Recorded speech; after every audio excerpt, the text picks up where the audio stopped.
అధ్యాయం 14వ వచనాన్ని ఒకసారి చదువుదామా. ఆది కాండము 18వ అధ్యాయము 14వ వచనం చదవండి. యెహోవాకు అసాధ్యమైనది ఏదైనా ఉన్నదా? మీదటికి ఈ కాలమున నిర్ణయ కాలముందు నీ యొద్దకు తిరిగి వచ్చేదను. అప్పుడు శారాకు కుమారుడు కలుగుననెను. చాలండి, దేవునికి స్తోత్రం కలుగునుగాక. మన ప్రభు అయిన యేసుక్రీస్తు తండ్రి అయిన దేవుడు తన స్నేహితుడైన అబ్రహాము, దేవునికి స్నేహితులు ఉంటారా అంటే ఉంటారు. గొప్ప వాళ్ళకు స్నేహితులు ఇప్పుడు పెద్ద పెద్ద రాజకీయ నాయకులకు, పేరు పొందిన వాళ్ళకు, తర్వాత డబ్బున్న వాళ్ళకు, సినిమా యాక్టర్లు, క్రికెటర్లు, పెద్ద పెద్ద వాళ్ళకు అంటే బాగా రిచ్ అనమాట. ఈ లోకంలో వాళ్ళు ధనవంతులు, గొప్ప పేరు పొందిన వాళ్ళు, బాగా రేంజ్ ఉన్న వాళ్ళకు స్నేహితులు ఉంటారు. వాళ్ళు ఏం చేస్తారంటే ఆ స్నేహితులను వీళ్ళ ఇంటికి పిలిపించుకుంటారు. వీళ్ళు ఎక్కడికి వెళ్ళకోకుండా ఆ రిచ్ పీపుల్ కూడా, రిచ్గా ఉంటారు కదా, డబ్బు ఉన్న వాళ్ళు, హోదాలు ఉన్న వాళ్ళు, పేరున్న వాళ్ళు, లోకంలో పరపతి ఉన్న వాళ్ళు ఏం చేస్తారంటే వాళ్ళకి స్నేహితులు ఉంటారు. వాళ్ళు ఏం చేస్తారంటే, అరే ఇంటికి రారా, ఈరోజు డిన్నర్ చేయొద్దు, లేదంటే ఇంటికి రా, పలాని పార్టీ ఉంది, లేదంటే పలాని ఫంక్షన్ ఉంది, లేదంటే మాట్లాడాలా, రండి అని ఇంటికి పిలిపించుకొని ఇంట్లో వాళ్ళు చేస్తారు. ఎందుకంటే వాళ్ళకున్న ఆ పేరుని బట్టో, లేదంటే వాళ్ళకున్న ఆ ఫాలోయింగ్ని బట్టో లోకంలోకి వెళ్ళలేరు. అయితే దేవాది దేవుడు సర్వలోకాన్ని సృష్టించిన వానికి స్నేహితులు ఉన్నారు. దేవునికి కూడా స్నేహితులు ఉన్నారు. అయితే ఎవరు ఆ స్నేహితులు అంటే భూమి మీద ఆయన భక్తులే. హల్లెలూయా. భూమి మీద ఉన్న ఆయన భక్తులే. అబ్రహాము దేవునికి స్నేహితుడు. దేవునికి అబ్రహాంను చూడాలి అనిపించింది. అబ్రహాంతో మాట్లాడాలా, అబ్రహాం ఎట్లున్నాడో చూడాలా, అబ్రహాంతో జస్ట్ కొన్ని నిమిషాలు అట్లా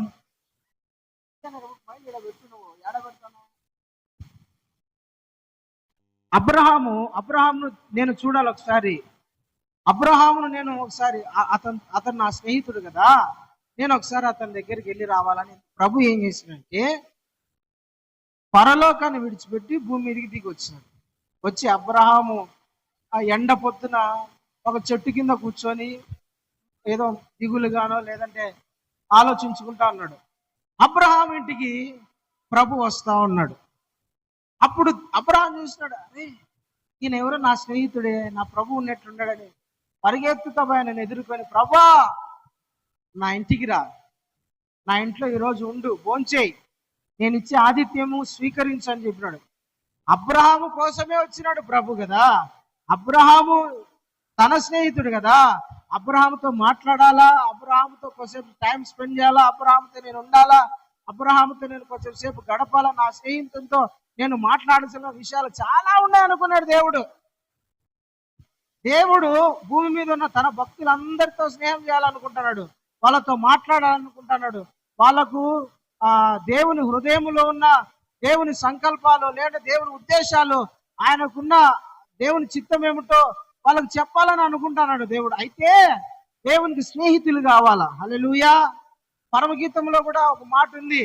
పరమగీతంలో సూలామితి ప్రభు తన స్నేహితురాలతో అంటది ఏమనంటే, స్నేహితులారా, అమ్మా యెరూషలేము కుమార్తెలారా, నా ప్రియుడు వస్తున్నాడు కాబట్టి నేను ఆయనతో ఉండబోతున్నా, మీరు ప్రేమకు ఇష్టమగు వరకు లేపద్దండి, నన్ను కలతపరచద్దండి, నన్ను డిస్టర్బ్ చేయొద్దండి, నేను ఆయనతో కొద్దిసేపు గడపాలి, ఆయన నాతో మాట్లాడడానికి, నాతో ఉండడానికి, నాతో ముచ్చటించడానికి, ఆయన తన మనసులో ఉన్న మాటలని నాతో చెప్పుకోవడానికి వస్తున్నారు, కాబట్టి డోంట్ డిస్టర్బ్ అనే ఆ మాట చెప్పి వాళ్ళను పక్కన పెట్టేసింది. హల్లెలూయా.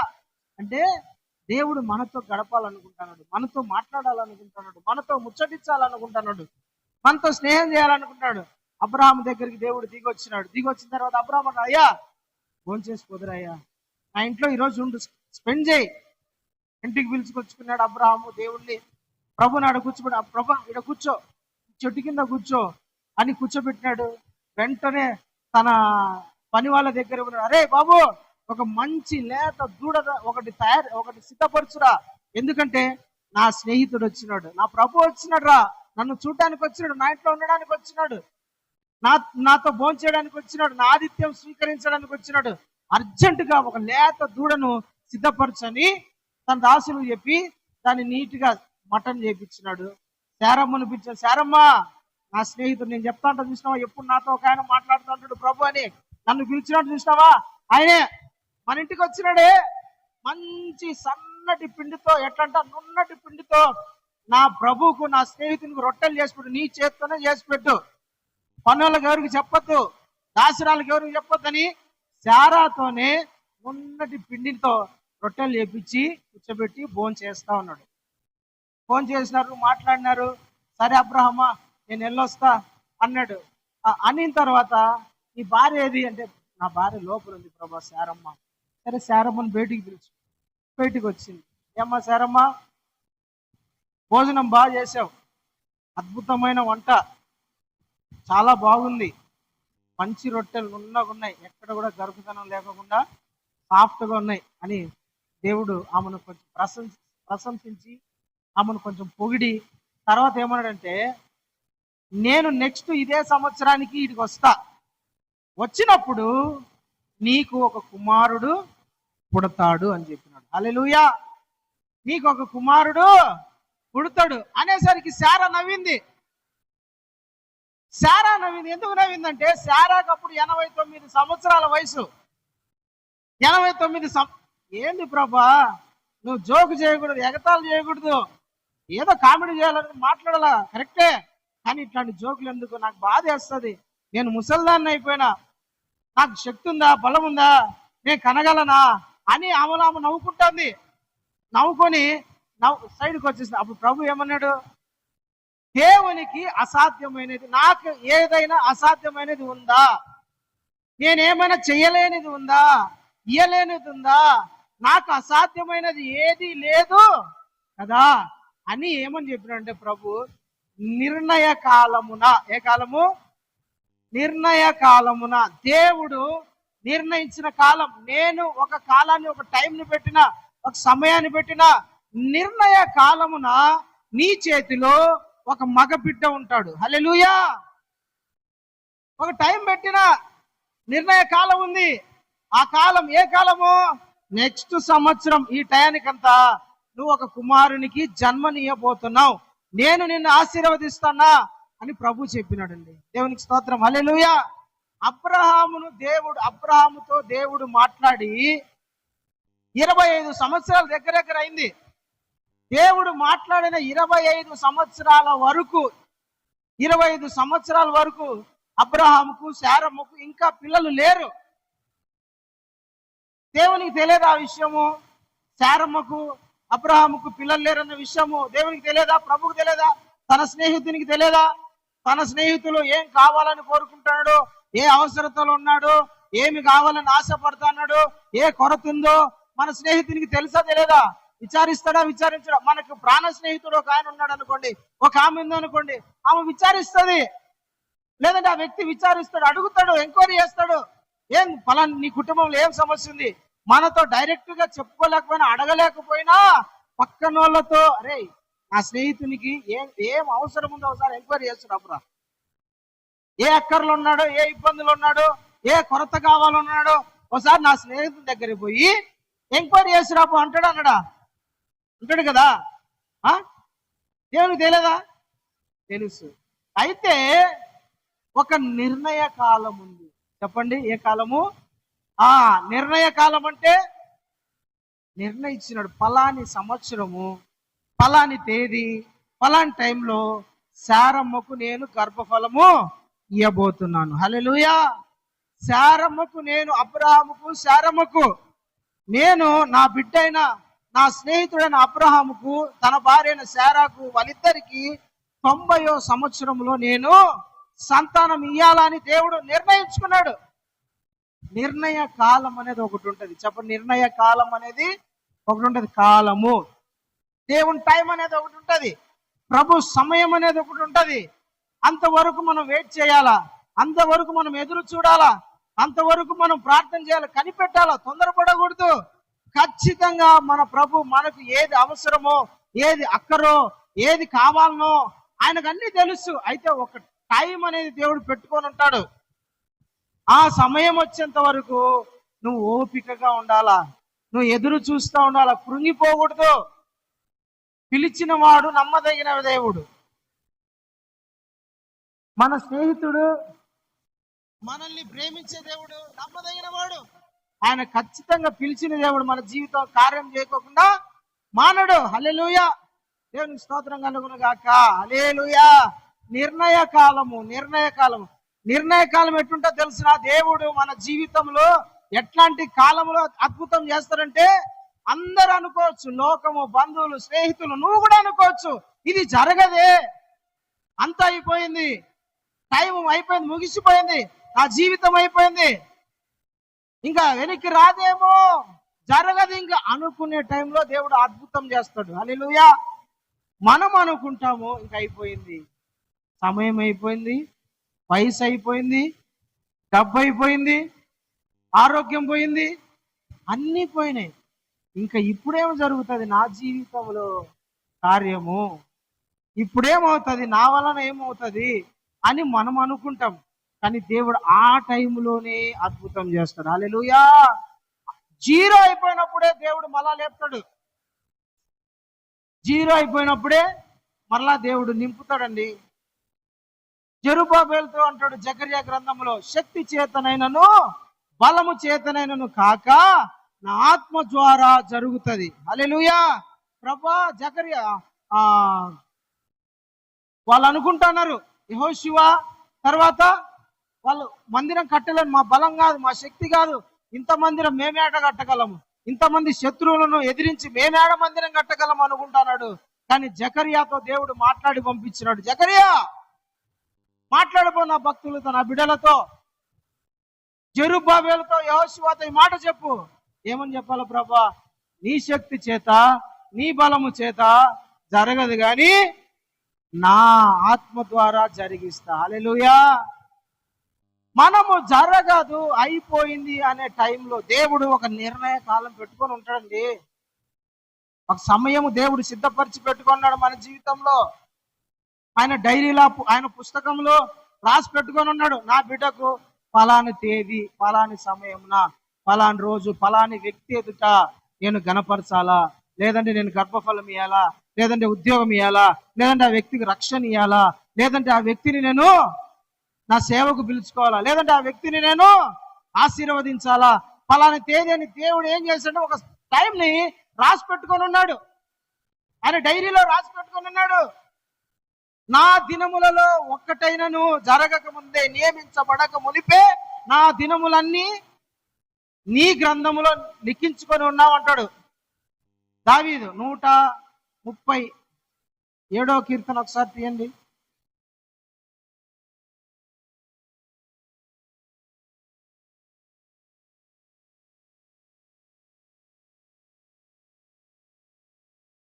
నూట 139 అనుకుంటా.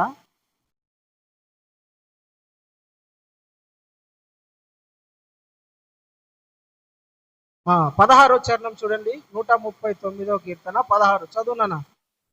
నేను పిండమునై ఉండగా నీ కనులు నన్ను చూచెను, నియమించబడిన దినములలో ఒక్కటైనను కాకమునుపే నా దినములన్నీ నీ గ్రంథములో. ఎక్కడ రాసుకున్నాడంట దేవుడు? ఎవరి గ్రంథంలో? ఆయనకు ఒక డైరీ ఉంది. ఆ డైరీలో మన పేరు, మనము ఎన్ని సంవత్సరాలు, ఎన్ని రోజులు జీవించాలా, అన్ని దేవుడు తన గ్రంథంలో, తన డైరీలో ప్రభు రాసుకొని పెట్టుకున్నాడు. నీ పేరు, నా పేరు, మనందరి పేరు ఎక్కడుంది తెలిసిన? జీవ గ్రంథంలో ఉంది. మన పేరు ఆధార్ కార్డులో లేకపోయినా, మన పేరు రేషన్ కార్డులో లేకపోయినా, మన పేరు జనాభా లెక్కలో లేకపోయినా, మన పేరు రిజిస్టర్లో లేకపోయినా, మన పేరు ఎక్కడెక్కడో లేకపోయినా, ఈ లోకంలో లేకపోయినా, మన పేరు ఎక్కడుందో తెలిసినా దేవుని గ్రంథం పర్సనల్ డైరీలో ప్రభు రాసుకొని పెట్టుకున్నాడు. ఎప్పుడు రాసుకున్నాడంట?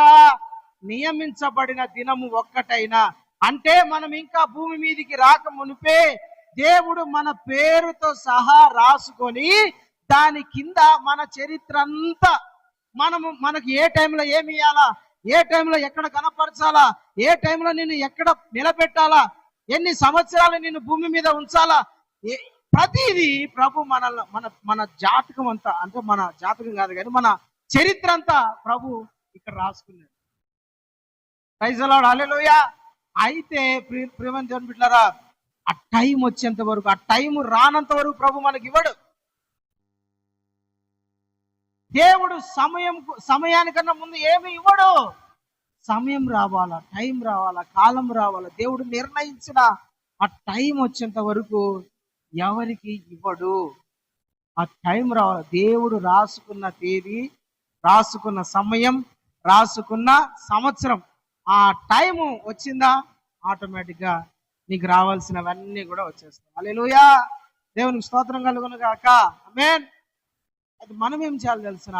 ఆ కాలం వరకు ఎదురు చూడాలి, ఆ సమయం వరకు ఎదురు చూడాలా. ప్రభు మన కోసం సిద్ధపరిచిన దానికోసం సమయాన్ని మనము వెయిట్ చేయాలా, ప్రార్థన చేయాలా, ప్రార్థనలో ఉండాలా, కనిపెట్టాలా. మనం దేవుని సన్నిధిలో ఉండి ఎదురు చూడాలా. ప్రభు మాట ఇచ్చినాడంటే, వాగ్దానం చేసినాడంటే అది ఖచ్చితంగా నెరవేరుతుంది. మన జీవితంలో దేవుడు వాగ్దానం చేసిన అవి ప్రతి వాగ్దానం మన జీవితంలో నెరవేర్చబడతాయి, నెరవేర్చబడును గాక. ఆమేన్. ఒక వాగ్దానం, ఒక వాక్యం చదువుకున్నావు.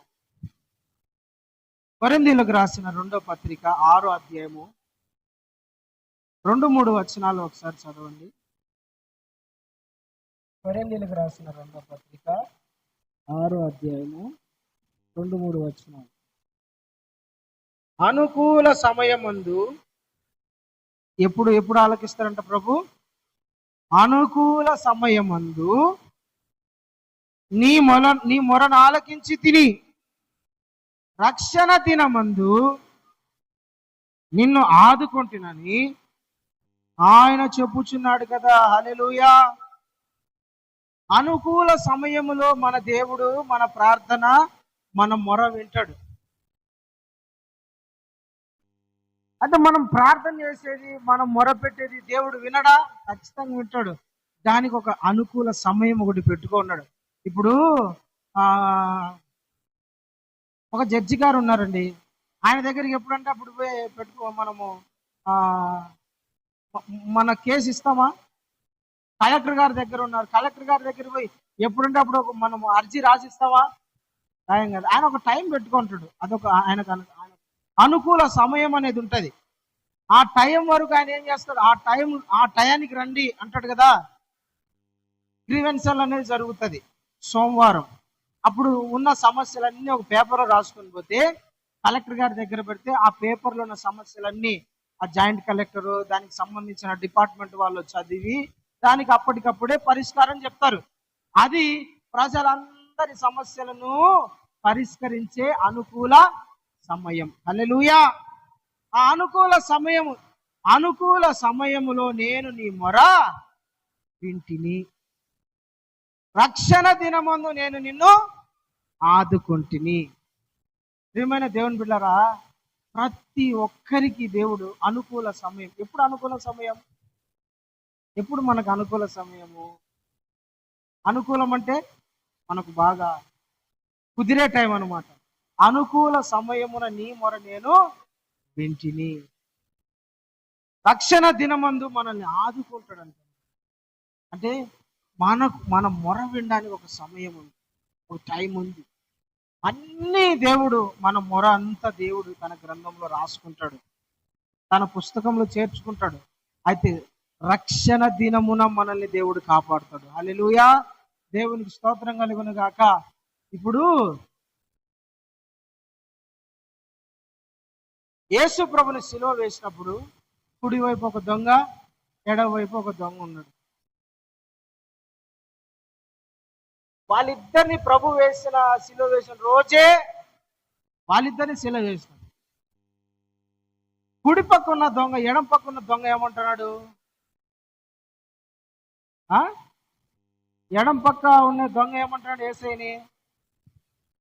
నిన్ను నువ్వు రక్షించుకోయా, తర్వాత నువ్వు నన్ను రక్షించు అని అంటున్నాడు. కుడివైపు ఉన్న దొంగ ఏమంటున్నాడు? అవ్వా, నీ రాజ్యంలో నన్ను జ్ఞాపకం చేసుకుని ఆయన, నీ వచ్చినప్పుడు నీ రాజ్యంలో నన్ను కూడా జ్ఞాపకం చేసుకున్నప్పుడు యేసు ఏమన్నాడు? ఓకే, నేడు నీవు నాతో కూడా పరదేశిలో ఉంటావు. అంటే వానికి అది ఏ దినం అంటే అనుకూల దినము. దేనికి అనుకూల దినము? రక్షణ పొందడానికి అనుకూలమైన దినం అది. దేవుడు వానికి సిద్ధపరిచిన దినం.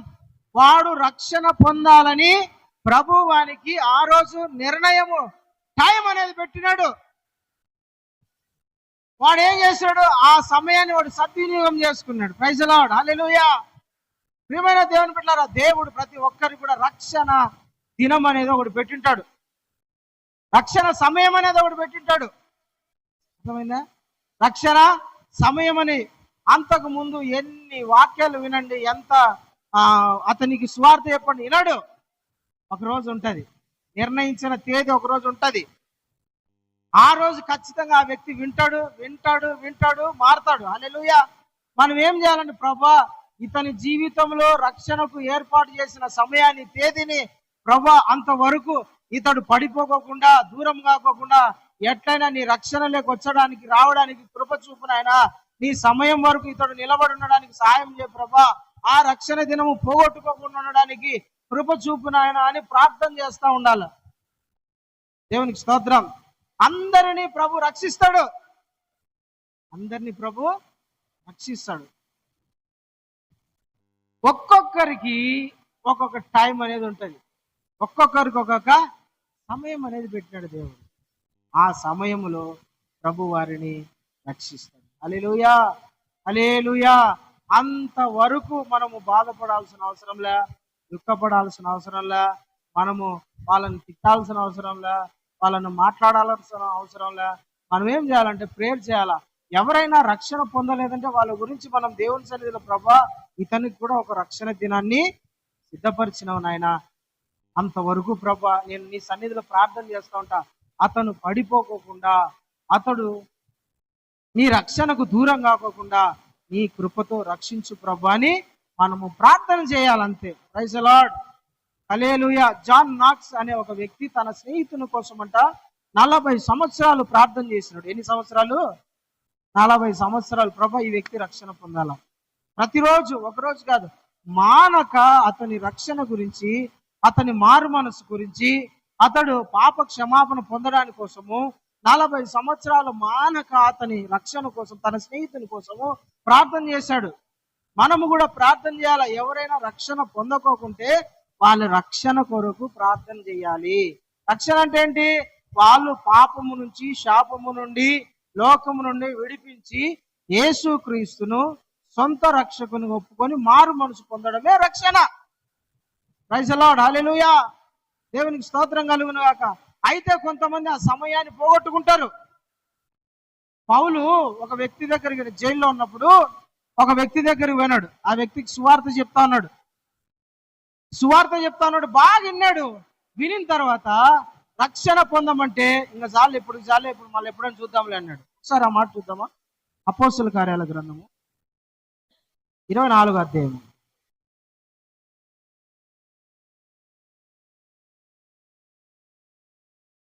అపోస్తుల కార్యాల గ్రంథము 24వ అధ్యాయము 19వ వచనాన్ని, 19 కాదు,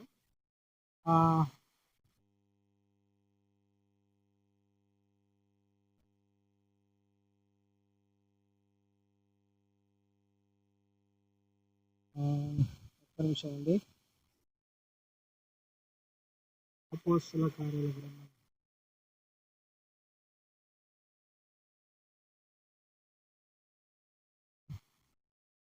24వ అధ్యాయం 25వ వచనం చదవండి. అప్పుడు అతడు నీతిని గురించియు, ఆశ నిగ్రహము గురించియు, రాబో విమర్శ దినమును గురించియు ప్రసంగించుచుండగా ఫెలిక్స్ మిగుల భయపడి, ఇప్పటికి వెళ్ళుము, నాకు సమయం వచ్చినప్పుడు నిన్ను పిలిపింతునని చెప్పింది. అంటే పౌలు జైల్లో ఉన్నప్పుడు అక్కడున్న ఫిలిస్కు అనే ఒక అధికారితో దేవుని గురించి, నీతి గురించి, రక్షణ గురించి, రాబోయే విమర్శ తీర గురించి, ఆ నరకం గురించి చెప్తా ఉంటే భయపడినాడు. కానీ నేను రక్షణ పొందాలంటే ఏం చేయాలా, నేను మారు మనసు పొందాలంటే ఏం చేయాలా అనుకోలే. ఏమనుకున్నాడు, ఇప్పటికి చాలే, నా సమయం వచ్చినప్పుడు చూసుకుందాంలే, ఇప్పటికి వెళ్ళిపో, ఈసారి ఎప్పుడైనా వింటాలే అన్నాడు. ప్రేమను దేవుని బిడ్డలారా, రక్షణ పొందాల్సిన సమయం వచ్చినప్పుడు దేవుని మాటలు నీ దగ్గరికి రక్షణ పొందమని నీ చెవులో పడినప్పుడు నువ్వు వింటి రక్షణ పొందితే అది నీకు దీవెనకరం. ఆ రక్షణ అనేది, బాప్తిసం అనేది, మారు మనసు అనేది వాయిదా వేస్తా అంటే అది నీకు చాలా ప్రమాదకరం. ఈ ఫిలెస్కు అనే వ్యక్తి కూడా ఏం చేశాడు, రక్షణను నిర్లక్ష్యం చేసినాడు. తర్వాత చూద్దాం, తర్వాత విందాంలే. రక్షణను ఎప్పుడు కూడా నిర్లక్ష్యం చేయకూడదు. రక్షణ నిర్లక్ష్యం చేస్తే అది వాళ్ళకు ప్రమాదం. ప్రపంచంలో గొప్ప సువార్థికుడు బిల్లీ గ్రామ్స్ అనే ఒక ఆయన అమెరికాలో చాలా కొన్ని కోట్ల మందికి సువార్త అందించినాడు. కొన్ని కోట్ల మందిని ప్రభు వైపు తిప్పినాడు. నా వైపు చూస్తానండి, ఆయన పేరు బిల్లీ గ్రామ్స్. ఆయన చాలా అద్భుతమైన ప్రసంగికుడు. సువార్త చెప్తే చాలా మంది ప్రభు వైపు తిరిగినారు.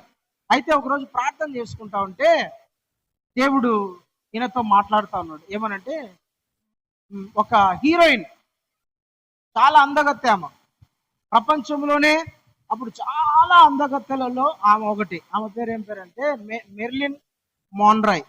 ఆమె పేరు చాలా అందంగా ఉంటది, అద్భుతమైన ఆమెకు సినిమా ఆఫర్స్. అప్పట్లోనే ఆమెకు లక్షల రెమ్యురేషన్ అంటారు కదా, జీతం లాంటిది అనుకోండి, అది ఇచ్చేవాళ్ళు. అయితే ఈయన ప్రార్థన చేస్తూ ఉంటే దేవుడు ఈయనతో మాట్లాడుతున్నాడు. ప్రభు బిల్లీ గ్రామ్ ఈ మెర్లిన్ మోన్రాయ్ అనే ఆమె దగ్గరికి వెళ్ళి రక్షణను గురించి, నా శిలువ కార్యం గురించి, నా పునరుద్ధానం గురించి, మారు మనసు గురించి ఆమెకు ప్రకటించుకో అని చెప్పినాడు. ఆమె అపాయింట్మెంట్ తీసుకున్నాడు, వెళ్ళాడు. వెళ్ళిన తర్వాత, అమ్మా, ప్రభు నిన్ను ప్రేమిస్తున్నాడు, నువ్వు మారు మనసు పొందు, ఈ పాప రోత జీవితం అంతా వదిలేసి దేవుని సేవకు నువ్వు సమర్పించుకో, లేదంటే రక్షణ పొందు, యేసు ప్రభు శిలువ త్యాగను నమ్ము, మారు మనసు పొందంటే ఆ వ్యక్తి ఏమని తెలిసిన, నేను యవ్వనంలో ఉన్నా, నేను రక్షణ పొందాల్సిన టైం ఇంకా చాలా ఉంది, కాబట్టి ఇప్పుడు కాదు, ఎప్పుడైనా దేవుని మాటలు వింటా, ఇప్పటికి నువ్వు వెళ్ళిపోనిందంట. వెళ్ళిపోనింది. ఆమె అప్పటికంటాడు, అమ్మా, దేవుని మాట నిర్లక్ష్యం చేయొద్దు, పట్టించుకోకుండా వినట్టు పెడచెవి పెట్టద్దు, ఇది నీకు రక్షణ దినం అమ్మ అంటే, లేదు పెడచెవి పెట్టేసి వెళ్ళిపోయింది. కరెక్ట్గా అండి, ఒక వారం రోజుల తర్వాత తాను నిద్ర మాత్రలు మింగి ఊరేసుకొని సూసైడ్ చేసుకొని చనిపోయిందాం. నిద్ర మాత్రలు మింగి సూసైడ్ చేసుకొని చనిపోయింది. ఆ రోజు ప్రభు చెప్పి పంపించినాడు. ఆ రోజు ఆమెకు రక్షణ దినం. అది ఏ దినము? దేవుడు నిర్ణయించిన రక్షణ దినం. వారం రోజుల్లో ఆమె సూసైడ్ చేసుకోబోతుంది అన్న సంగతి ఎవరికి తెలుసు? ఎవరికి తెలుసు? వారం రోజుల తర్వాత సూసైడ్ చేసుకొని చనిపోతుంది అన్న విషయం ఎవరికి తెలుసు? ప్రభుకు తెలుసు. ప్రభుకు తెలుసా తెలియదు? మన భవిష్యత్తు జ్ఞానమును ఎరిగినవాడు. ఆమె సమస్యలతో, ఇబ్బందులతో, లేదంటే మానసిక ఒత్తిళ్లతో, ఆమెకున్న ప్రాబ్లమ్స్ ఆమె చనిపోతుంది.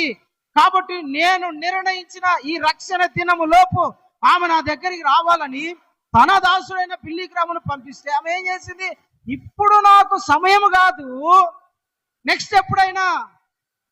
దేవునికి తెలుసు, అమ్మా, ఈ టైము దాటితే మరణము నిన్ను వెంబడించి మరణము నిన్ను పట్టుకుంటది, పాతాళానికి వెళ్ళిపోతావు.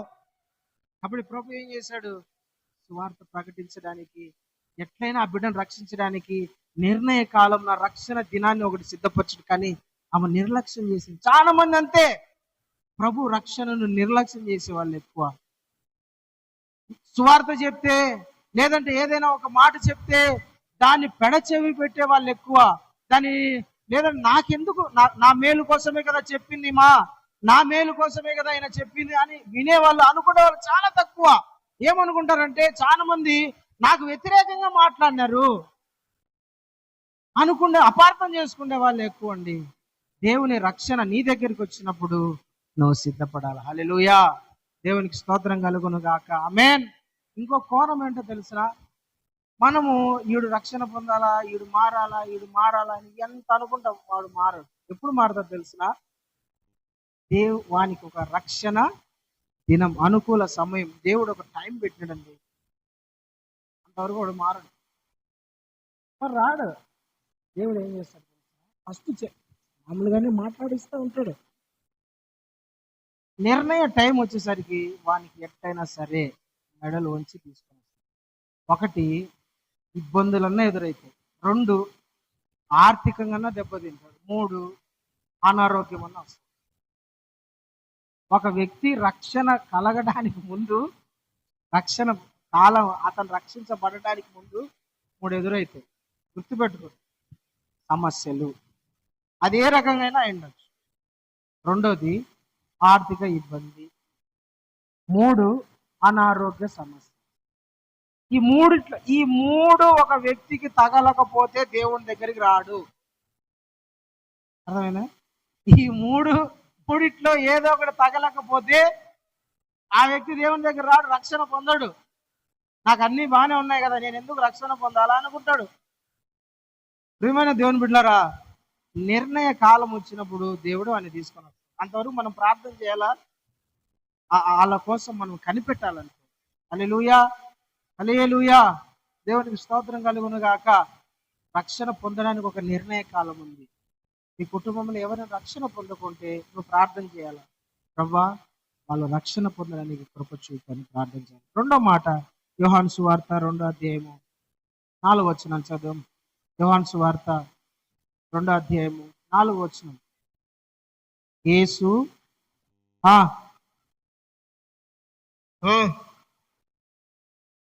చాలండి. హల్లెలూయా.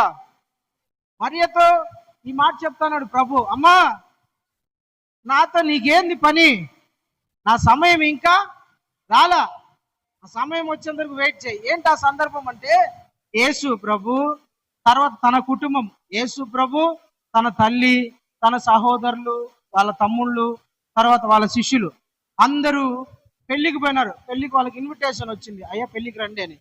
పెళ్లికి పోయినారు అందరూ. కానాను అనే ఊరిలో ఒక ఇంట్లో పెళ్లికి పోయినారు. పెళ్లికి పోయినప్పుడు పెళ్లి అంటే ఎట్లుంటది? విందు బాగా సందడిగా, ఆనందంగా, సంతోషంగా ఉంటది కదా. చూసే వాళ్ళకి ఆనందంగా ఉంటది, అక్కడ మెయింటైన్ చేసే వాళ్ళకి టెన్షన్, అవునా కదా. పెళ్లి పెద్ద ఒక ఆయన ఉంటాడు, వంటలు చూసుకునేది ఆయనే, ఇంట్లో అక్కడ చూసుకునేదంతా ఒకరి మీద బాధ్యత ఉంటది. ఏమైనా తక్కువ అవుతుందా, ఏమైనా కొరత వస్తుందా, ఏమైనా ఆటంకాలు ఉన్నాయా, ఇబ్బందులు ఉన్నాయా, అన్ని చూసుకుంటే ఒక ఆయన ఉంటాడు, అవునా కాదంటరా. వంట దగ్గర ఒక ఆయన సిద్ధపరుస్తూ ఉంటాడు. ఏమైనా తక్కువ వస్తే మొత్తం ఇంత చేసి అయిపోయినట్లే, ఇంత చేసి వేస్ట్ అయిపోయినట్లే అని బాధపడే వాళ్ళు ఉంటారు కదా. ఉంటారా ఉండరా? ఓ 10 లక్షలు పెట్టి బాగా గ్రాండ్గా పెళ్లి చేసినాడు. లాస్ట్లో ఒక 100 మందికి భోజనాలు తక్కువ వస్తే ఏమంటారు చెప్పండి? 10 లక్షలు పెట్టి గ్రాండ్గా పెళ్లి చేసినాడు. నీకు పెళ్లి చూస్తారా? ఏం చూస్తారు? బంగారముతో వేసి అన్ని చేసినా కూడా అది పట్టించుకోరు. చూసేది ఏంది? భోజనాలు, వాళ్ళ పలకరింపు, వాళ్ళ విందు చూస్తారు కదా. విందు చూసినప్పుడు పెళ్లి అద్భుతంగా జరిగిందయ్యా అంటారు. ఇంకా నువ్వు ఎన్ని చేసినా కూడా నువ్వు 100 కోట్లు పెట్టి పెళ్లి చేసి అన్నం పెట్టకుండా పంపిస్తే ఏమంటారు? మనకి మళ్ళీ అంత పెళ్లి చేసుకున్నాడు, భోజనం పెట్టాలంటారు. అవునంటారా కాదంటారా? అంత గ్రాండ్ గా చేసుకున్నాడు, ఏం లాభం? కనీసం ఇంత అన్నం, ఇంత భోజనం కూడా సరిగ్గా పెట్టలే. సరే, అంత గ్రాండ్ చేసి 100 మంది తక్కువ వచ్చిన ఏమంటారు అంటారు కదా. మళ్ళా అప్పటికప్పుడు నేను చాలా పెళ్లిళ్ళలో చూసినా కదా, అప్పటికప్పుడు మళ్ళా అయిపోయినా సరే మళ్ళా భోజనం వండి అక్కడే మళ్ళీ ఏదో ఒకటి పప్పు రసము చేసి వాళ్ళ అన్నం. అప్పుడు కూడా వాళ్ళు ఏమంటారు తెలిసిన, వచ్చి ఉంటారు కొంతమంది విఐపీస్, లాస్ట్ లో వచ్చే వాళ్ళు ఉంటారు కొంతమంది టైంలో. వాళ్ళు ఏమంటారు, ఒక 10 మంది ఎక్కువ చేయాలని తెలియదా? ఎవరికి చిన్న చూపు అప్పుడు అంటే ఆ మెయింటైన్ చేస్తా ఉంటారు చూసావా? లేదంటే పెళ్లి కొడుకు నాయనకు, పెళ్లి కొడుకు లేదంటే సంథింగ్ ఆ పెళ్లికి పెద్ద ఉంటాడు, ఆయనకు చిన్న చూపు అయిపోతుంది. యేసు ప్రభుని కూడా వివాహానికి పిలిచినారు. ఇజ్రాయెల్ అక్కడ యూదుల సాంప్రదాయ ప్రకారము ద్రాక్ష రసం ఇస్తారు విందుకు, బాగా మంచి జ్యూస్ అన్నమాట వివాహానికి. అక్కడ బాగా గ్రాండ్ గా పెళ్లి జరుగుతుంది. పెళ్లి జరుగుతున్నప్పుడు ద్రాక్ష రసం అయిపోయింది. ఇంకా చాలా మంది ఉన్నారు ఇందుకు వచ్చిన వాళ్ళు తాగడానికి. ఆ పెళ్లి పెద్ద భయపడిపోతున్నాడు, గాబరా గాబరా పడతాడు. ఎక్కడ అల్లరి అవుతుందో, ఎక్కడ గొడవ అవుతుందో, ఎక్కడ అవమానం అవుతుందో, ఎక్కడ మమ్మల్ని ఇంకా రకరకాలుగా మాట్లాడతారని చాలా రకరకాలుగా ఫీల్ అయిపోతా అన్నాడు. ఈ వార్త మరియమ్మకు తెలిసింది. ద్రాక్షరసం అయిపోయిందంట. ఆ పెళ్లి పెద్ద ఆయన టెన్షన్ పడుతున్నాడు, చాలా భయంగా ఉన్నాడు, ఆందోళనగా ఉన్నాడు అని, గొడవ జరుగుతుందేమో అని చింతలో ఉన్నాడు, ఏం చేయాలో అర్థం కాలా అని టెన్షన్ లో ఉన్నాడు. ఈ మరియమ్మ తెలుసుకొని యేసు ప్రభు దగ్గరికి వచ్చి అంటాను, శిష్యులతో చెప్పి, అయ్యా ద్రాక్షారసం అయిపోయిందంట, ఏదన్నా ఒక అద్భుతం చేయొచ్చు కదా. ఇది ద్రాక్షారసం అయిపోయింది, ఏదన్నా ఒక అద్భుతం చేయొచ్చు కదా. యేసయ్య ఏమన్నాడు చెప్పండి?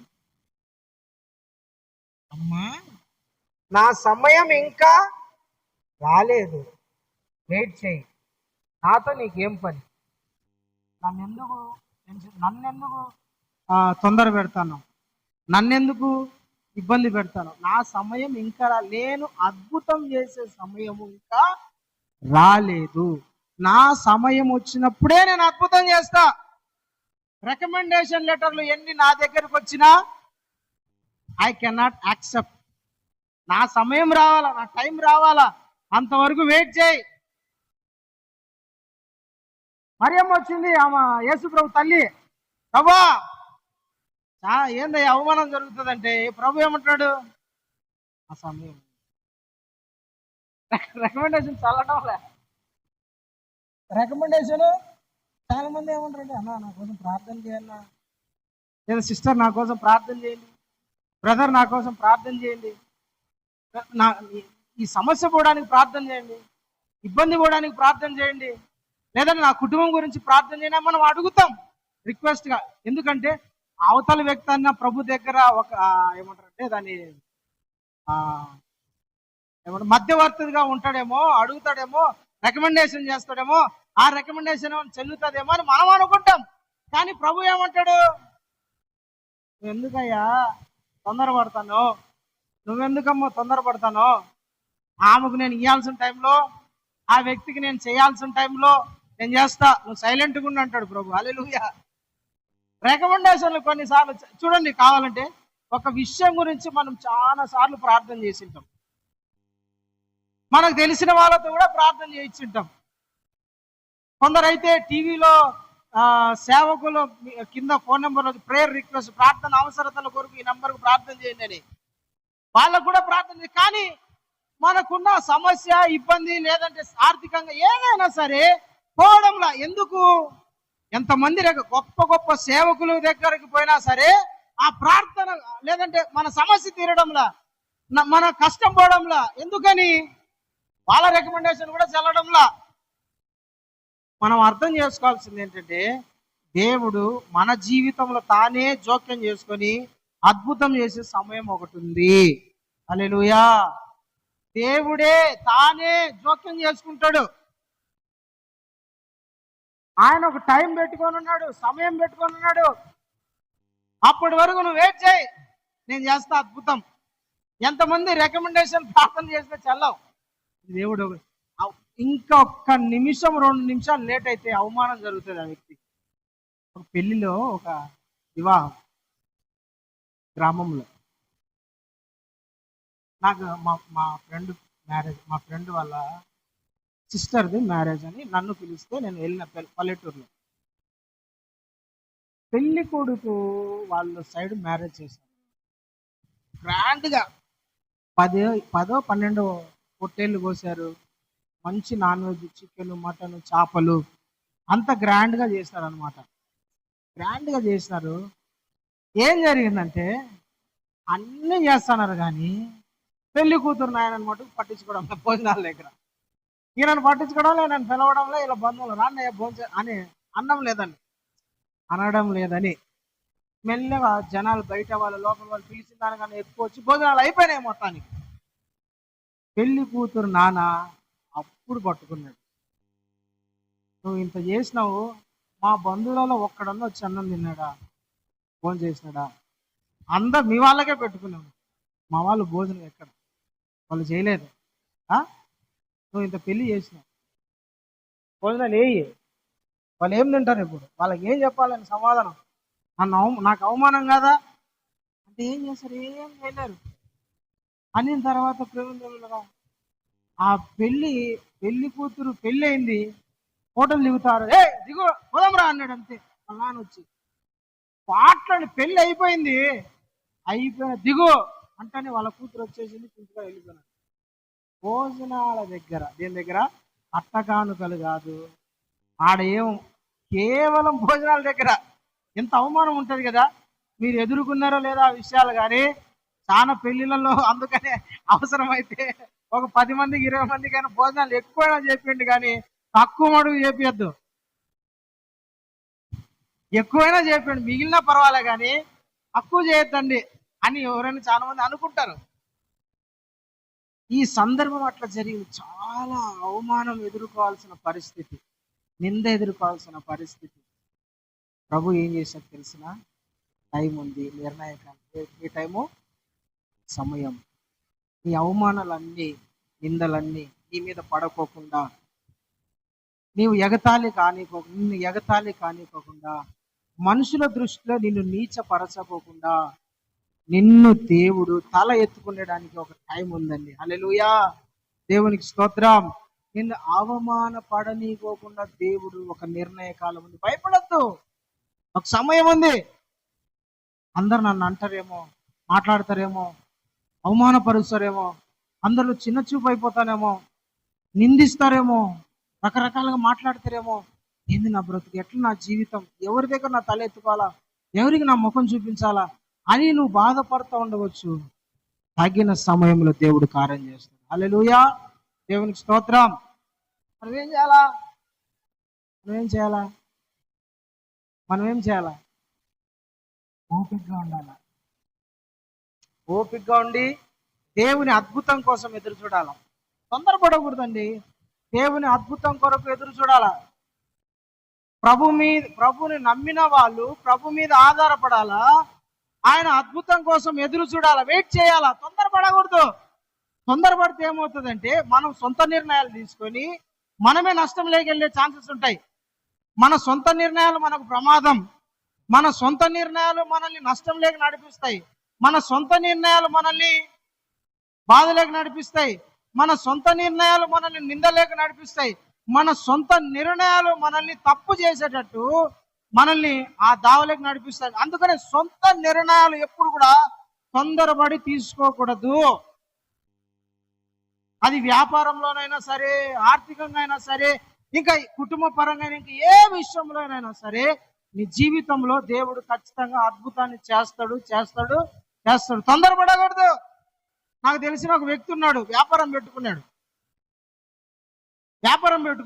బాగా జరుగుతుంది, కొంచెం మెల్లగా పికప్ అవుతుంది. కొందరికి ఆత్రం ఎట్లా అంటే తెలిసిన, ఈరోజు వ్యాపారం పెట్టుకున్నారు, రేపు 10 కోట్లు అర్జెంటుగా రావాలా వ్యాపారం అంటారు. ఈరోజు బిజినెస్ స్టార్ట్ చేసి ఉంటారండి, వెంటనే రేపే కోటీశ్వర్లు అయిపోవాలా. ఈరోజు ఉద్యోగం వచ్చేసింది, అర్జెంటుగా రేపే ఒక ఇల్లు. అవసరమా?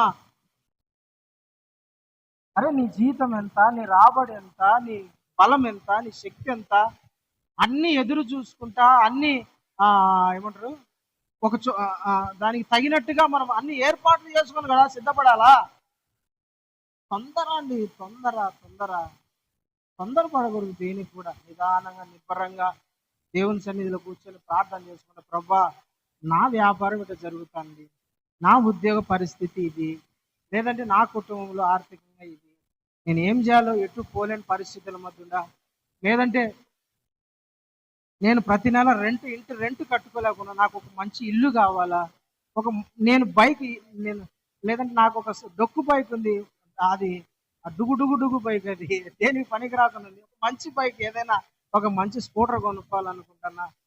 ఏదో బాబా ఈ వేడి నీళ్ళు తాగలేకుండా ఒక మంచి బుద్ధి కావాలా, ప్రార్థన చేయడం, ఎదురు చూడటము, దానికోసం కనిపెట్టడము, దానికోసము సిద్ధపరచుకోవడం వేరు.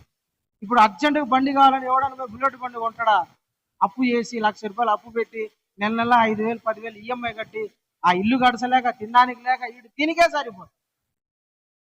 హల్లెలూయా, దేవునికి స్తోత్రం. అందుకని ప్రభు ఏమంటే తగిన సమయం. దేవుని బిడ్డలారా, తొందరపడకూడదు, దేవుని మీద ఆధారపడాలి.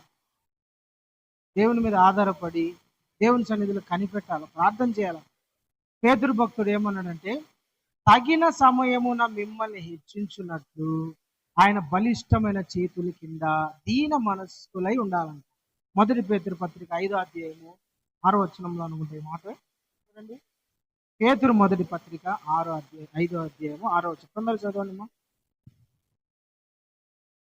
పేతురు పత్రిక 1 పత్రిక 5:6 చదువునా. దేవుడు తగిన సమయం అందు ఎప్పుడు హెచ్చిస్తాడంట? తగిన సమయం అందు మిమ్మల్ని హెచ్చించున్నట్లు ఆయన బలిష్టమైన చేతి కింద దీన మనస్కులై ఉండండి. హల్లెలూయా. తగిన సమయములో నిన్ను హెచ్చిస్తాడు, తగిన సమయములో నిన్ను ఆశీర్వదిస్తాడు, నీ తల పైకెత్తుతాడు, నిన్ను ఘనపరుస్తాడు దేవుడు. నీకు వచ్చే అవమానాలను బట్టి నువ్వు కృంగిపోకూడదు, ఇబ్బందులను బట్టి కృంగిపోకూడదు, నీకు వచ్చే వ్యతిరేకమైన మాటలను బట్టి నువ్వు బలహీనపడకూడదు. ఏం చేయాలంట? తగిన సమయమున దేవుడు నన్ను హెచ్చిస్తాడు కాబట్టి ఆయన బలిష్టమైన చేతుల కింద నేనేమై ఉండాలంట? దీన మనస్సు. దీనుడు ఎట్లుంటాడు చెప్పండి? దీనుడు అంటే తెలుసా? ఎవరు దీనుడు? దీనమైన మనస్సు, దీనమైన వాడు అంటారు. ఎవరు దీనుడు అంటే చెప్పండి? ఎవరు అనుకోండి, దీనుడు అంటే ఎవరో తెలుసునా? ఎన్ని అన్నా కూడా మౌనంగా ఉంటాడు, ఎన్ని అన్నా కూడా మౌనంగా ఉంటుంటాడు, దీనుడు అంటారు. దీనమైన వ్యక్తి అంటే ఎన్ని అన్నా పట్టించుకోనట్లు ఉంటాడు, అంతే ఆ వ్యక్తి. తగిన సమయమున మనలను హెచ్చించడానికి మనము దేవుని బలిష్టమైన చేతి కింద దీన మనస్సు కలిగి ఉంటే ఒక టైంలో దేవుడు మనల్ని హెచ్చిస్తాడు. హల్లెలూయా, దేవునికి స్తోత్రం. దీనమైన మనస్సు కలిగి మనం దేవుని సన్నిధిలో ఉండాలి, కనిపెట్టాలి. నువ్వే నన్ను హెచ్చిస్తావు ప్రభా, బలపరిచేవానివి నీవే, ఘనపరిచేవానివి నీవే, హెచ్చించేవానివి నీవే, నన్ను గొప్ప చేసేవానివి నీవే, నీ మీదనే నా ఆశ పెట్టుకున్నాను. భయపడద్దండి, దేనికి భయపడద్దు. నీకు వచ్చే అవమానాలు కూడా దాన్ని పట్టించుకోకు, మాటలు పట్టించుకోకు, నేను అంటానని పట్టించుకోకు, నీకు వచ్చే వ్యతిరేకతను పట్టించుకోవద్దు. ఎక్కడుండాలంటే దేవుని సన్నిధిలో దీన మనస్సుతో ఉండు, దేవుడు నిన్ను హెచ్చిస్తాడు. హల్లెలూయా, దేవుని స్తోత్రం కలుగును గాక. దావీదును చూసి నేర్చుకోవాలి మనం. దావీదు మీదకి ఎన్ని వ్యతిరేకతలు వచ్చినాయి, ఎంతమంది రకరకాల మాటలు మాట్లాడినారు, ఎన్ని ఇబ్బందులు, ఎన్ని పోరాటాలు, చంపడానికి వెనకబడినారు. మాట్లాడే వాళ్ళు, అవమానపరిచే వాళ్ళు, రకరకాలుగా నిందించే వాళ్ళు. దావీదు అవన్నీ పట్టించుకునేది ఏంటి? దేవుడు నన్ను రాజుగా అభిషేకించినాడు, ఒకరోజు నేను సింహాసనం ఎక్కబోతాను, ఇవన్నీ నాకు అడ్డు కాదు, ఇవన్నీ నన్ను ఏం చేయలేవు. దేవుడు నన్ను హెచ్చించేవాడు, దేవుడు నన్ను ఘనపరిచేవాడు, దేవుడు నన్ను ఆశీర్వదించేవాడు, దేవుడు నన్ను సింహాసనం ఎక్కించేవాడు. ఇవన్నీ కాదు, నేను వీటినన్నిటిని పట్టించుకోకూడదు. ప్రేమ దేవుని బిడ్డలారా, ఎప్పుడు కూడా నీకు వచ్చే వ్యతిరేకమైన మాటలు అన్ని పట్టించుకోవాల్సిన అవసరమే లేదు. కొందరు ప్రతి దాన్ని ఆవగింజను కూడా అనకొండంత చూసే వాళ్ళు ఉంటారు. ఇంత దాన్ని భూతద్దం పెట్టి చూసి అంత అవసరం దాన్ని చూసుకొని నువ్వే కోప్పడుకొని, నువ్వే ఆవేశపడి, నువ్వే బాధపడి, నిన్ను నువ్వే తిట్టుకొని, నువ్వే అన్నీ అవసరమా? చిన్న చిన్న సమస్యలకు కురింగిపోతే పెద్ద పెద్ద ఆశీర్వాదాలను ఎట్ట పొందుకోదు. చిన్న చిన్న పెద్దవి కూడా పట్టించుకోకూడదు. అది నువ్వు చిన్న అసలే ఎన్నికయే రాకూడదు అనమాట. అవి నీ ఆలోచనలకు కూడా రాకూడదు. హల్లెలూయా, దేవునికి స్తోత్రం కలుగును గాక. ఎంత పెద్ద నిందపడినా సరే మౌనంగా. పోతీఫర్ యోసేపు మీద ఒక పెద్ద నిందపడింది. ఏమని? పోతీఫర్ భార్యని యోసేపు చెరిపినాడంట, ఆమె మీద అత్యాచారం చేయబోనాడంట. నిందపడింది యోసేపు మీద. యోసేపు ఏమని అనుకున్నాడా? ఏమని మౌనంగా ఉన్నాడని, ఏం మాట్లాడాల, ఏం పట్టించుకున్నట్లున్నాడు. జైల్లో పడేసినారు, జైల్లో కూడా ఏం పట్టించుకున్నట్లున్నాడు, సైలెంట్గా ఉన్నాడు. అయితే ఒక నిర్ణయ కాలం ఉంది అంట. తగిన సమయమున నన్ను దేవుడు హెచ్చిస్తాడు. హల్లెలూయా. ఎందుకంటే నేను ఆయన దాసుడను, నేను ఆయన దాసురాల్ని. ఈ విశ్వాసం నీకు ఉండాల. విశ్వాస బలములో ఏం కావాలంట? ఎదగాలను. నీ జీవితంలో దేవుడు నిన్ను హెచ్చించే టైం ఒకటి ఉంది. నువ్వు చేసే పరిచర్యకు, నువ్వు చేసే సువార్తకు, నువ్వు దేవుని మీద ఆధారపడిన దానికి, నువ్వు ఎదుర్కొంటున్న అవమానాలకు, నిందలకు, ఇబ్బందులకు, పోరాటాలకు, కష్టాలకు, రకరకాల మాటలకు, వీటన్నిటికీ ముగింపు దేవుడు నీ జీవితంలో రాసి పెట్టినాడు. ఏడ్చుటకును, నవ్వుటకును, పెళ్ళగించుటకును, నాటుటకును, బ్రతుకుటకును, చచ్చుటకును సమయము కలదన్నాడు. ప్రతిదానికి ఒక టైం ఉంటుంది. హల్లెలూయా, దేవునికి స్తోత్రం. అయితే నిర్ణయ కాలం వచ్చేంత వరకు మనం ఏం చేయాలని? ప్రార్థన చేయాలి. దేవుని సన్నిధిలో కూర్చొని ప్రార్థన చేయడము అలవాటు చేసుకోవాలి. దేవుడు నీ జీవితంలో, నా జీవితంలో సమయం కోసం నేను ఎదురు చూడ, అంతే వెయిట్ చేయాలి. ఎవరేమన్నా నువ్వేమన్నా నా టైం వస్తుంది అంటాడు. ఏమంటాడు? నా టైం వస్తుంది. ఏమంటాడు? టైం వస్తుంది. ఏమన్నాలా? నా టైం వస్తుంది. ఎవరన్నా చెప్పి నువ్వు పనికిరా, నా టైం వస్తుంది. చచ్చిపో, నా టైం వస్తుంది. నువ్వు వేస్ట్, ఏని పనికిరావు, పోనీపో, నా టైం వస్తుంది. అంతే అనుకుంటాను. నా టైం వస్తుంది. నా కోసం దేవుడు ఒక సమయాన్ని పెట్టినాడు, ఒక టైం పెట్టినాడు. ఎన్ని మాటలు మాట్లాడినలే, ఆ టైం ఒకటి వెయిట్ చేస్తా, ఓపికగా ఉంటా. అంతే. మనం అనుకోవాల్సింది నా టైం ఒక రోజు ఉంది, దేవుడు ఒకరోజు సిద్ధపరిచినాడు. హల్లెలూయా. లాస్ట్ ఒక మాట చెప్తున్నాను. ఇర్మియా గ్రంథం 29వ అధ్యాయం. ఇర్మియా గ్రంథం 29వ అధ్యాయం 10-11 వచ్చిన త్వరగా చదవండి. యెహోవా ఈ ఆజ్ఞ ఇచ్చుచున్నాడు, బబులోను రాజ్యమునకు 70 సంవత్సరములు గతించిన తర్వాత మిమ్మల్ని గురించిన నేను పలికిన శుభవార్త నెరవేర్చి ఈ స్థలమునకు మిమ్మల్ని తిరిగి రప్పించదను. నేను మిమ్మల్ని గురించిన ఉద్దేశించిన సంగతులను నేను ఎరుగుదును. రాబో కాలముందు నేను మీకు మేలు అవి సమాధానకరమైన ఉద్దేశములే కానీ ఇంకా చాలండి. హల్లెలూయా. ఇర్మియా కాలం నా వైపు చూస్తానండి, మీకు అర్థం కాదు, నేను చెప్తా, మళ్ళా అర్థం అవుతుంది. ఇర్మియా కాలంలో దేవుడు తన ప్రజలను బబులోను దేశానికి చెరకు అప్పగిస్తున్నాడు. అంటే బానిసలుగా అప్పగించబోతున్నాడు. వాళ్ళ రాజ్యాన్ని తీసేయబోతున్నాడు. వాళ్ళ పొలాల నుంచి, వాళ్ళ అన్నిటి నుండి వాళ్ళు ఏమైపోతారు? బానిసలుగా వెళ్ళిపోతున్నారు. వాళ్ళకున్న స్వాతంత్రం పోతుంది, అన్ని పోతాయి. ఎందుకంటే దేవునికి వ్యతిరేకంగా బ్రతికినాడు. చెయ్యరాని పనులన్నీ ఇజ్రాయెల్ ప్రజలు చేసినారు. దేవునికి ఇష్టం లేని పనులు చేసినారు. నిరపరాధులను చంపడం, విగ్రహారాధన చేయడం, ఇష్టం వచ్చిన వాళ్ళతో తిరగడం, అన్యజనులను పెళ్లి చేసుకోవడం, వాళ్ళకి ఇష్టం వచ్చినట్టు జీవించడం.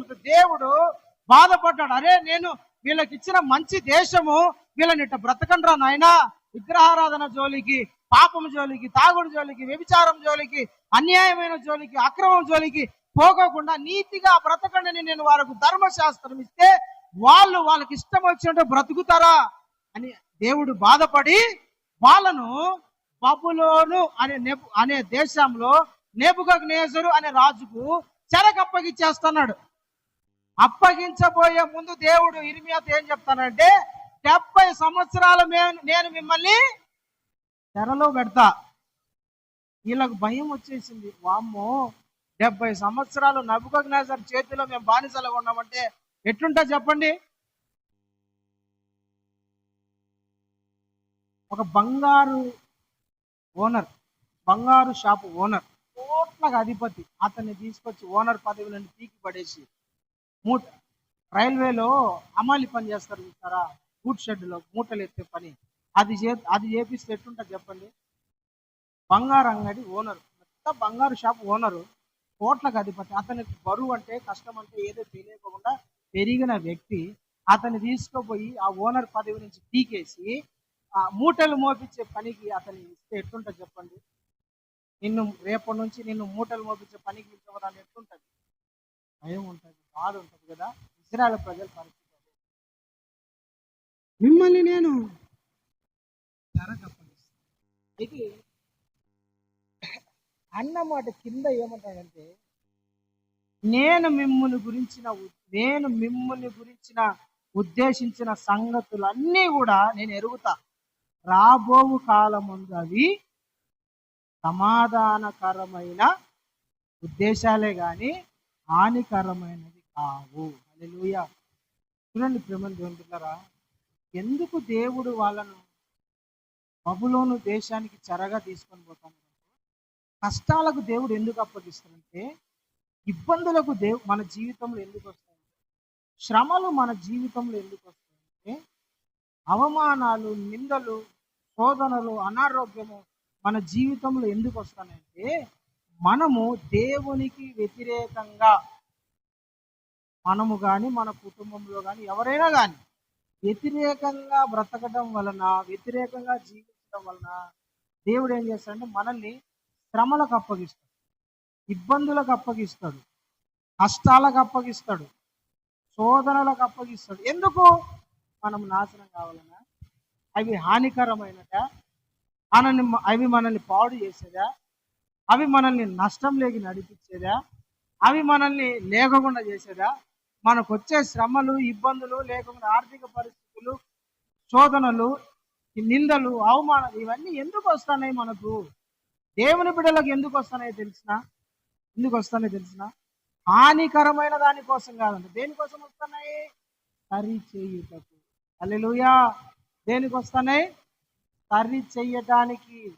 నీలో లోపము, నీలో దేవునికి అయిష్టమైంది, నీలో దేవునికి పనికిరాంది, నీలో దేవునికి నచ్చనిది ఏమేమి ఉన్నాయో అవన్నీ దేవుడు ఎక్కడ సరి చేస్తాడు తెలిసిన?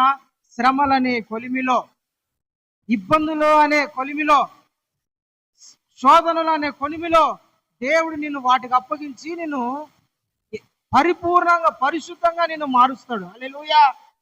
నిన్ను హాని చేయడానికి కాదు, నీకు ఇబ్బంది చేయడానికి కాదు, కష్టాలు తీసుకురావడానికి కాదు, నువ్వు పతనమైపోవడానికి కాదు. అవన్నీ నీవు ఒక శుద్ధమైన సువర్ణంగా మారాలి, పర్ఫెక్ట్ మనిషిగా నువ్వు మారాలి. దేవుని పోలికలేకి, ఆయన స్ట్రక్చర్ లేకి రావాలా, ఆయన స్వభావం లేకి రావాలా. హల్లెలూయా. నీకు వచ్చే శోధనలు, ఇబ్బందులు, పోరాటాలు, శ్రమలు, నిందలు, అవమానాలు ఎందుకో తెలిసిన? దేవుని పోలికలేకి నువ్వు రావాలి. నజరేయుడైన యేసు పోలికలేకి నువ్వు రావాలి. నీ హృదయము, నీ అంతరంగం, నీ ఆత్మ, నీ మాట, చూపు సమస్తము దేవునిగా మారిపోవాలని. యేసు ప్రభు, దేవదూతలు నిన్ను చూసినప్పుడు ఏంది యేసు ప్రభు నిన్న గాడు చూసిన మళ్ళీ ఈడు చూస్తాను అనాలి. ఏమనాలా? దేవదూతలు చూసినప్పుడు పరలోకాన్ని పోతాం, మనం అందరం పరలోకాన్ని పోతాం. పోతాం కదా, మనం అందరం పరలోకాన్ని పోతాం. పోయిన తర్వాత దేవదూతలు తిరుగుతూ ఉంటారు. మనం ఎట్లయిపోతాం తెలిసిన? ఒక దేవదూత మన ముందర నుంచి ఇట్లా పోతాడు. ఇట్లా పోయినప్పుడు యేసు ప్రభు నిన్న గాడ సింహాసనం మీద కూర్చొని మళ్ళీ ఏడు తిరుగుతాడే, ఎవరో కాదా, మనమే. మనం ఎట్లయిపోతామంట? యేసు క్రీస్తులాగా, ఆయన పోలిక, ఆయన స్వరూపం. ఎందుకు శ్రమలు వస్తాయి తెలిసిన? ఎందుకు ఇబ్బందులు వస్తాయి? ఎందుకు శోధనలు వస్తాయి తెలిసిన? యేసయ్యలాగా మారిపోవాలి. హల్లెలూయా. యేసయ్య పోలికలేకి రావాలి. యేసయ్య స్వరూపంలోకి రావాలి. అది మనకు హానికరమైనది కాదు. మనకు వచ్చే శ్రమలు, ఇబ్బందులు హానికరమైనది కాదు. నువ్వు గుర్తుపెట్టుకో ఈ విషయం. ఇప్పటికైనా నీ మనసులో బంగారు అక్షరాలతో రాసుకో. ₹1,00,00,000 మాట ఇది. నీకు వచ్చే శ్రమలు, ఇబ్బందులు, నిందలు, అవమానాలు, వ్యతిరేకము, నీకు వచ్చే హింసలు, నీకు ఇవన్నీ ఎందుకు వస్తాయంటే నిన్ను శుద్ధమైన సువర్ణంగా దేవుడు మార్చడానికి. ఆమేన్. హల్లెలూయా, హల్లెలూయా. శుద్ధమైన సువర్ణంగా నిన్ను మార్చి జనాల ఎదుట నిన్ను నిలబెడతాడు. ఒక ఘనమైన వ్యక్తిగా, గొప్ప వ్యక్తిగా, ఉన్నతమైన వ్యక్తిగా, నిన్ను గొప్ప చేయడానికి దేవుడు నిన్ను సువర్ణంగా మార్చడానికి శ్రమలకు అప్పగిస్తాడు. హల్లెలూయా. పేతురు పత్రికలో ఒక మాట ఉంటుంది కదా, నశించిపోవు సువర్ణము అగ్ని పరీక్ష వలన పరిశుద్ధపరచబడును కదా, అంతకన్నా అమూల్యమైన మీ విశ్వాసము, అంతకన్నా అమూల్యమైన మన విశ్వాసము మహిమకు కారణమగును కదా. పేతురు పత్రిక మొదటి పత్రిక 1వ అధ్యాయము,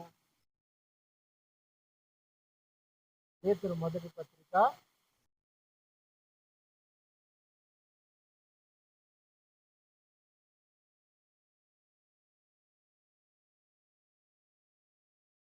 1 పేతురు పత్రిక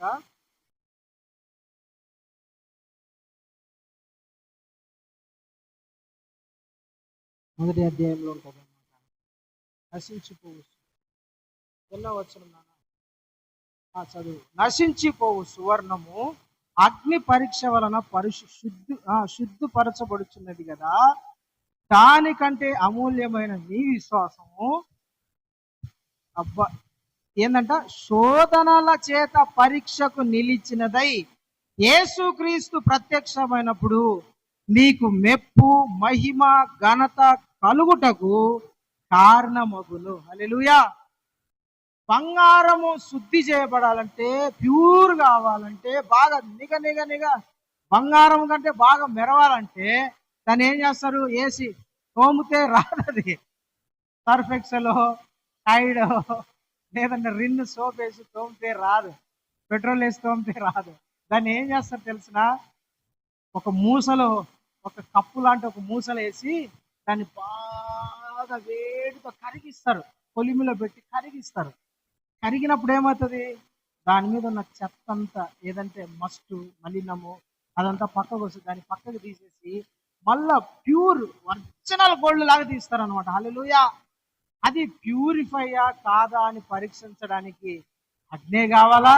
అది మెరవడానికి, గొప్పగా ఉండడానికి అగ్నే కావాలా? అలాంటిదే మన విశ్వాసము కూడా. మనము దేవుళ్ళు, ప్రభువులు అంతకంతకు ఎదగడానికి, దేవుని కార్యాలు చూడడానికి, దేవుని మహిమను చూడడానికి మనల్ని కూడా ప్రభు ఏం చేస్తాడు? శ్రమలకు అప్పగిస్తాడు. శోధనలు మన జీవితంలో అనుమతిస్తాడు. ఎందుకంటే నాశనం అయిపోవడానికి కాదు. బంగారం ఎంత కాల్చి అంత విలువ పెరుగుతుంది దానికి. అది నాశనం అయ్యేదానికి దానికి అగ్నిలో పెడతారు అనుకున్నారా? బంగారం నాశనం అయిపోతుంది అగ్నిలో కాలుస్తే. అట్టే నాశనం అయిపోతుంది. పొయ్యకాలు, గడ్డి ఎన్ని నాశనం అవుతాయి. బంగారు, వెండి ఇలాంటి కరుగుతాయి, నాశనంగా, బూడిదగా. నువ్వు ఎంత అగ్ని పెంచితే అంత ప్యూరిఫై అవుతుంది. హల్లెలూయా.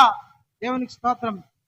క్రైస్తవునికి శ్రమలు, క్రైస్తవునికి ఇబ్బందులు, దేవుని బిడ్డకు శోధనలు అంత మహిమకరములు. దేవునికి స్తోత్రం. ప్రియమైన దేవుని బిడ్డ, నిన్ను విడిపించడానికి ఒక టైం ఉంది, నిన్ను కాపాడడానికి ఒక టైం ఉంది, నిన్ను హెచ్చించడానికి ఒక టైం ఉంది, నిన్ను గణపరచడానికి ఒక టైం ఉంది, నీ తల పైకెత్తడానికి ఒక టైం ఉంది, నీ పరిచర్యకు తగిన బహుమానం నీకు రావడానికి ఒక టైం ఉంది, నీ వ్యాపారంలో ఆర్థికంగా ఎదగడానికి ఒక టైం ఉంది, నీకు కుమారులు లేదా నీ గర్భఫలం కోసం ఒక టైం ఉంది, వివాహానికి ఒక టైం ఉంది. అన్ని దాంట్లకు దేవుడు ఒక నిర్ణయ కాలం అనేది పెట్టినాడు. అంతవరకు నువ్వు ఓపిక దేవుని సన్నిధిలో కూర్చొని ప్రార్థన చేయడం అలవాటు చేసుకో. దేవుని మీద ఆధారపడడం అలవాటు చేసుకో. తొందరపాటు నిర్ణయాలు కాకోకుండా, మనుషుల మాటలు వినకపోకుండా, లోకం వైపు చూడకోకుండా, మనిషి మర్యాదలను అనుసరించుకోకుండా దేవుని సన్నిధిలో కూర్చొని, ప్రభువా నీవు నా జీవితంలో చేయాలనుకున్న కార్యము ఎంత సమయం ఉందో అంతవరకు నేను వేచి ఉండడానికి, ఓపిక ఉండడానికి, దీన మనస్సు కలిగి ఉండడానికి, కృపని ప్రభాని ప్రార్థన చేయి. తగిన సమయంలో దేవుడు నీ జీవితంలో మహిమ గల కార్యం చేస్తాడు. హల్లెలూయా, హల్లెలూయా. దేవుడు అట్టి కార్యాలన్నీ మీ జీవితంలో చేయునుగాక. అనుకూల సమయంలో దేవుడు మిమ్మల్ని బలపరిచి ఆదుకొనును గాక. ఆయన సమయంలో, మీ సమయంలో దేవుడు మీ తలలు పైకెత్తును గాక. ఆమేన్. దేవుని కృప మనకు తోడైండును గాక. ఈ వాక్యము మనందరి హృదయాలలో పరిశుద్ధాత్మ దేవుడు ఫలభరితంలోకి తీసుకొచ్చును గాక. ఆమేన్. ప్రార్థన చేసుకుందాం. మోకరించినట్లయితే చిన్న ప్రార్థన చేసుకొని ప్రార్థన చేసుకుందామమ్మా. ఒక్క నిమిషం మీరందరూ కూడా